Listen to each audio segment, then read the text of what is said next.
എന്തായാലും കാസർകോട്ടേക്ക് പോകാം. കാലവർഷക്കെടുതിയിൽ കാസർഗോഡ് വീട് തകർന്നു. പുതുക്കെ സജൻകല സ്വദേശി സരോജിനി അമ്മയുടെ വീടാണ് നിലം പതിച്ചത്. വാസയോഗ്യമല്ലാതായി. എത്രയും വേഗം വീട് അനുവദിക്കണമെന്നാണ് ഇവരുടെ ആവശ്യം.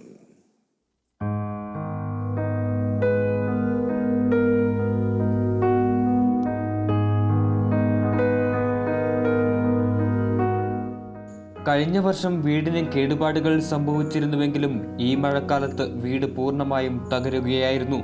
കഴിഞ്ഞ ദിവസത്തെ അതിശക്തമായ മഴയിൽ വീടിന്റെ മേൽക്കൂര നിലം പതിക്കുകയായിരുന്നു. അപകട സമയം ആളുകൾ രക്ഷപ്പെട്ടത് തലനാരിഴയ്ക്കാണ്. 20 വർഷം മുമ്പ് ബ്ലോക്ക് പഞ്ചായത്തിൽ നിന്ന് അനുവദിച്ച തുക കൊണ്ടാണ് വീടിന്റെ നിർമ്മാണം പൂർത്തീകരിച്ചത്. നാളിതുവരെയായും പുതിയ വീട് നൽകുവാൻ പഞ്ചായത്ത് അധികൃതർ തയ്യാറായില്ല. മുഴുവനായിട്ട് ഞാൻ തകർന്നു. അപ്പോൾ ഞങ്ങൾ 1 വർഷത്തിന് മുമ്പ് വീട് പൊളിഞ്ഞിട്ടുണ്ടായിരുന്നു. അപ്പോൾ അപേക്ഷ വില്ലേജ് ഓഫീസിൽ കൊടുത്ത് പുത്തിക പഞ്ചായത്തിൽ കൊടുത്ത് പുത്തിക 11 ഓവറിൽ SC കോളനിയാണ് സജൻകള സരോജിനി എന്നവരുടെ വീട് പൊളിഞ്ഞിട്ട് അവർ ഒന്നും കൂട്ടാക്കുന്നില്ല. ഞങ്ങൾ പല പ്രാവശ്യം പോയിട്ട് കൊടുത്ത അപേക്ഷ, അപ്പോൾ അത് ഡോക്യുമെൻ്റ് ഇല്ല അതില്ല എന്ന് പറഞ്ഞിട്ട് തിരിച്ചയക്കുന്നു. പാസ്സായ വീടുകളിലൊക്കെ അവർ ക്യാൻസൽ ചെയ്യുന്നുണ്ട്. അവർക്ക് ഒരു സൗകര്യം പഞ്ചായത്തിന് കിട്ടിയിട്ടില്ല ഇതുവരെയായിട്ട്. കാലവർഷക്കെടുതിയിൽ വീട് പൂർണ്ണമായും തകർന്നിട്ടും അധികൃതർ തിരിഞ്ഞു നോക്കിയില്ലെന്നാണ് ഇവരുടെ ആക്ഷേപം.